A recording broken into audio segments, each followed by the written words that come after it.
Hey friends, welcome back. It's Paul at Circular Motion, bringing you a new video.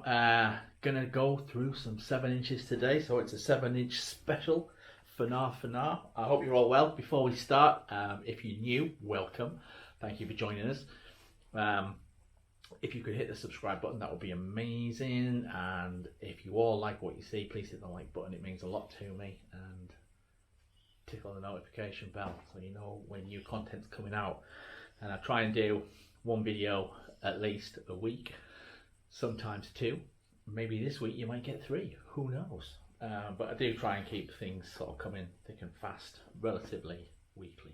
And I try and keep things bite-sized too, which I'm not going to do if I keep waffling on. So I'll stop waffling on and we'll jump straight into it. So again, I hope you're all well. Weather's a bit poo here today. It was beautiful last week, and then this week it's just but it is what it is. So let's kick off. Got 10 singles to get through, all gems, I think, personally. Again, these are all from my dad's collection, all stuff that he's kindly given me, and 99.999% of them are all in perfect condition. So let's crack on anyway. I'm going to start with this Chris Rea. So this is Whatever Happened to Benny Santini from his album of the same name, with a B-side of Three Angels. Now, first of all, it's quite nice because this was released in 1978 and it's on red vinyl on the Magnet label. So yeah, it did, original versions did have a little sticker there saying special limited edition red vinyl. Which you can see where there's a little bit of sticky on there, so I don't know whether it's been peeled off or what. Now, Dad does seem to have the majority of Chris Rea's back catalogue, and it's not something that I'll be honest, really thrilled about getting into, to listening to. And I'm sorry, Dad, but I've always been honest. But this has kind of changed my mind, if I'm honest, because I listened to this and this wasn't what I was expecting. I was expecting the kind of Road to Hell kind of, and what other, I can't even remember, Stainsby Girls was it or whatever, and I thought they were shit. But this is a different kettle of fish altogether. It's nice and bluesy. Yeah, so I'm into it now. So that was really good. So yeah, when I say I've got like a big pile of Chris Rea records that I thought I'd just do all together in one go. So if you any Chris Rea fans out there, or you know anybody, tell them to click the notification bell and subscribe, and they too can join in the Chris Rea fun. So yeah, that's that first one. So that was a pleasant surprise. Like I said, that's a 1978. It's original. Played it. It sounds perfect. Next up, ta-da! Stones 555. And now this it's a bit of a cheat really, because it's more of an EP or an LP, a mini LP, than it is a 7-inch single as such. What does it say on the back here? There can be no doubt about the tremendous commercial impact that the Rolling Stones have made during the past year. The reception to the group's recent LP surprised everybody when it shot to #1 in the LP charts in the first week of release and stayed there for 30 weeks.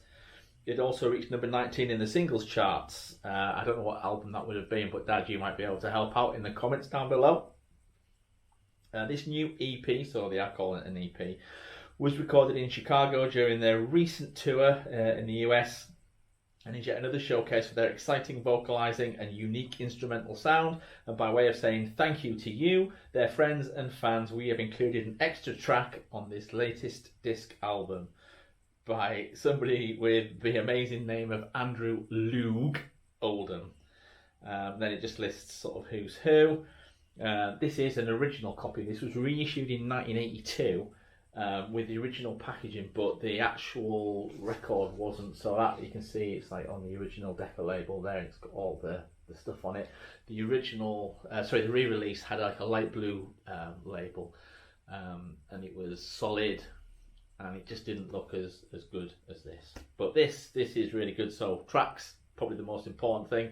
If You Need Me, Empty Heart, 2120 South Michigan Avenue, and on the B side, Confessing the Blues and Around and Around.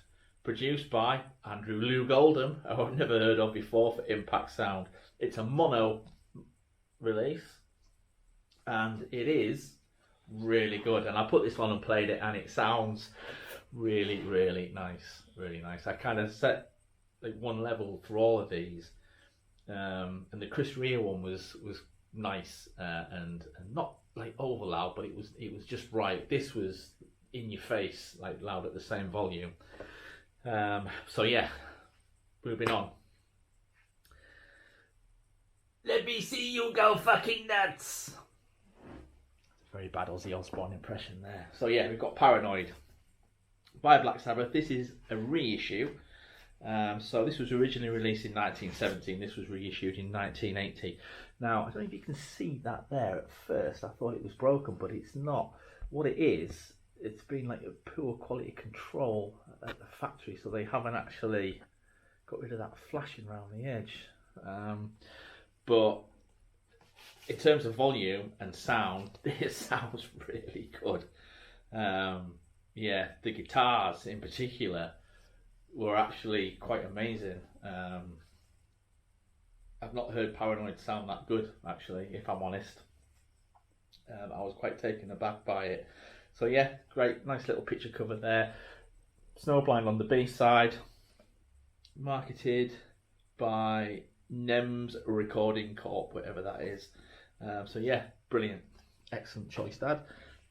Next up, this is an odd one. Psych Rock by the Pretty Things. I'm not sure which is the A-side, which is the B-side, to be honest. I think it's Judgment Day, which is the A-side, and on the B-side we've got Come See Me. Now, this is on the Fontana label. I think it was like a cutout or something, because you can see just there, there's got a little hole drilled through it. So, obviously this was like a return. This is it in perfect condition, again, but it's that loud that it actually distorts coming out the speakers. Now my speakers can take, they can take a lot of volume. They're not the best in the world, but for what they are decent, and they can take a lot of punishment. And it was starting to actually distort when it was coming out. It was as if it was recorded, like at full volume and mastered at full volume. But it's really, really good, really catchy kind of psych rock. Thoroughly recommend it. Strangely, this isn't limited edition. This was released in, the Pretty Things was 1965, so this is older than me, and it sounds in much better condition than I do. So it's older than that Chris Rea. That Chris Rea was a limited edition, and it's on red vinyl, which for 1978 must have been quite an oddity, I'm thinking. Yet that commands a higher price on Discogs than the Chris Rea, strangely, for a band I've never heard of. Even stranger still. It just means that I've not heard of them. It doesn't mean that they're shit because I haven't heard of them. It just means that I have no taste. So I've been told. Okay, so moving on. Next, we've got Mr. Roy Buchanan. Oh, no, that way around. Find the camera. It's not going to focus. Is it? No, it's not going to focus, so never mind. So yeah, we've got Mr. Roy Buchanan with Sweet Dreams, and the B-side is John's Blues. A name like Roy Buchanan, who I've never heard of, it filled me with some apprehension when I put it on the turntable, but when I dropped the needle, it actually was quite nice. It's two sides of instrumental blues, really nice, really nicely produced, really nice pressing. And again, it's in practically perfect condition because my dad's cherished all these years.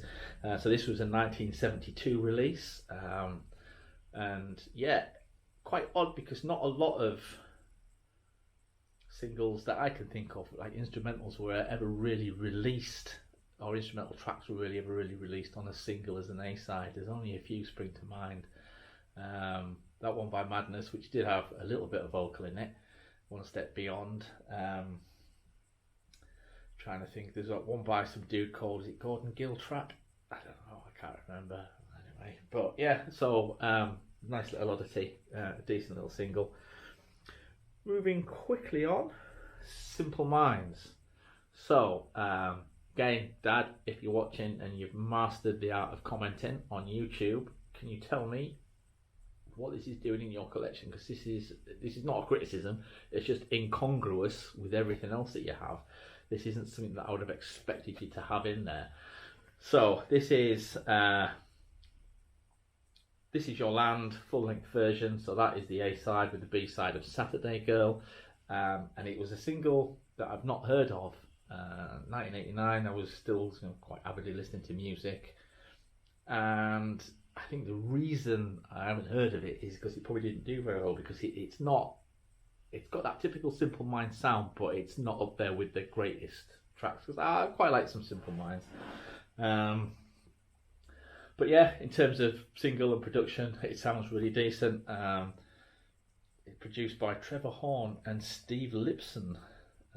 So Trevor Horn of the Buggles of Video Killed the Radio Star fame. So yeah, there's that. Moving on, only a few more to get through now, just 4.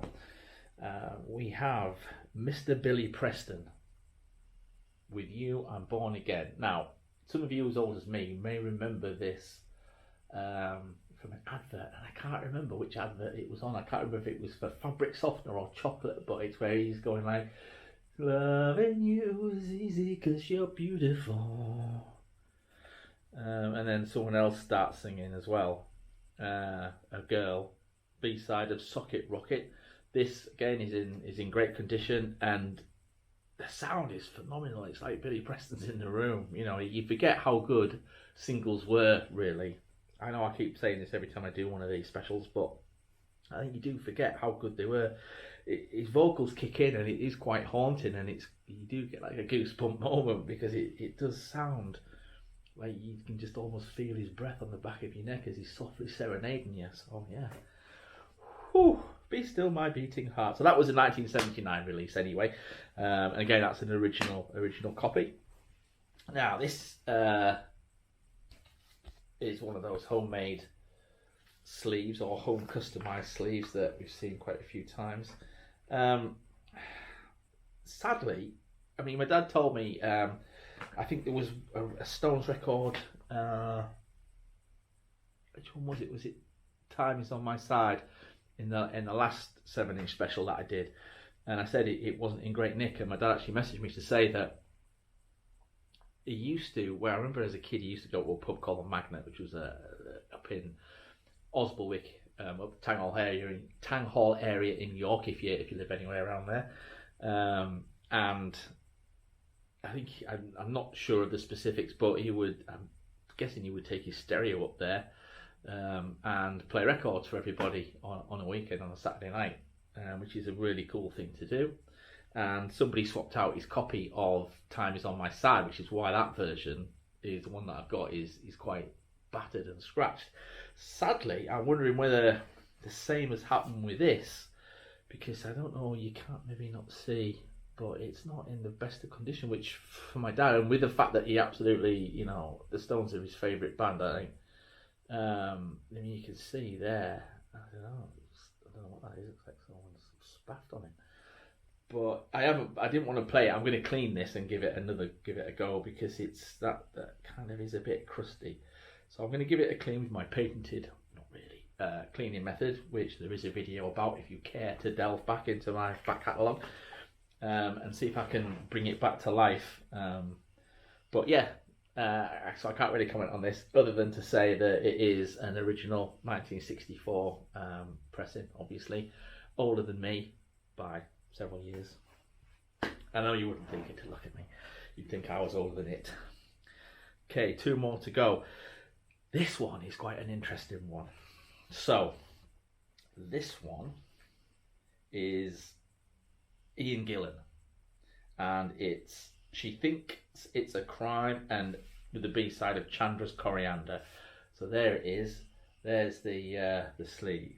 Now, this is quite an oddity and quite unique. Not unique because there's others like it, but it's actually, that is legit. That's live ink. It's not been printed on. So this is actually signed by the man himself. So just for that, it's a great little piece of rock history. with Ian Gillan's signature on there. Fun fact, I once met his sister. She played the Town Hall in Northallerton, the Pauline Gillan band, not trading on her brother's fame at all, because it didn't say sister of Ian Gillan anywhere on the poster. Oh no, wait a minute. And anyway, yeah, they were really, you know, just typical sort of 80s sort of British, not really heavy metal, but they were kind of like that Bon Jovi kind of rock stuff that rose for a while to prominence. She was ever so nice. The band were they were great guys. They were. I do remember she had her makeup really like slapped on thick, as if like Spear and Jackson had done it for her with a trowel. But other than that, yeah, they were good. She was quite tidy, but I didn't stand a chance. Anyway, this is an oddity because it was released in 2009. So 2009 was pretty much like, you know, dead space for vinyl really overall. But not only that, but it also included the album. So this was the album release on CD with a 7-inch single included with it and a signature, which I think is absolutely phenomenal. I haven't listened to the album as yet, but I will get round to it. Listen to the single.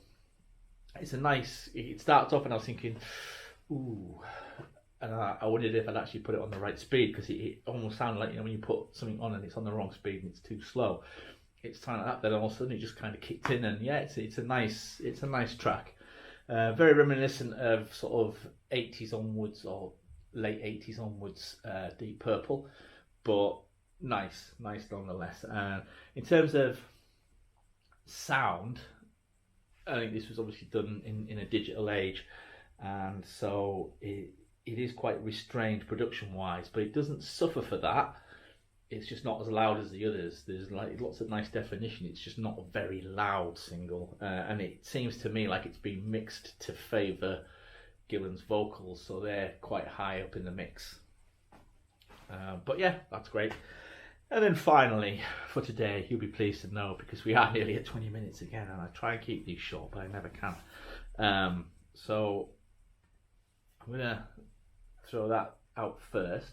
The Easy Beats, and Who Will Be the One, except it isn't. It's actually Chicago and 25 or 6-4. And this also is loud and fantastic, and it was released in 1970, and it just sounds phenomenal. It sounds absolutely phenomenal. And I get, you know, people say, oh, you know, CDs are better or streaming's better, high def streaming's better, but it's not. Honestly, it's not. I challenge you to stream this track and then play it, this single, at the same volume, and there is just no contest. This sounds so much better. And I think I've said it before, but Michael Fremen from Analog Planet, Michael Fremen, he's a great guy, and he probably knows more about vinyl than anybody else on the whole planet. And he said that he went to a CD exhibition once where they were showing like CD, the new media, and they played in this track, and he was familiar with the track, and they said, what do you think about it? And he said, well, yeah, it sounds okay, it sounds, you know, not bad, except it has no soul. And that's exactly right. That's it. You know, you can talk about levels and frequencies all day long, but there is just something missing that you cannot find, that is inherent in vinyl records. Anyway, that's enough from me today. Thank you for joining me. I've really enjoyed it. I hope you have too. I'll have another video coming out shortly, I think. I don't know in what order, because I record these, but then it takes me a little while to get them edited and uploaded. So I've got one in the can and one to go, and this is another one that'll be in the can, so stay tuned. Thank you for joining me. Thank you for watching. Stay safe. Don't forget to hit like and subscribe and tickle the notification bell, and leave me a comment, and I'll see you soon.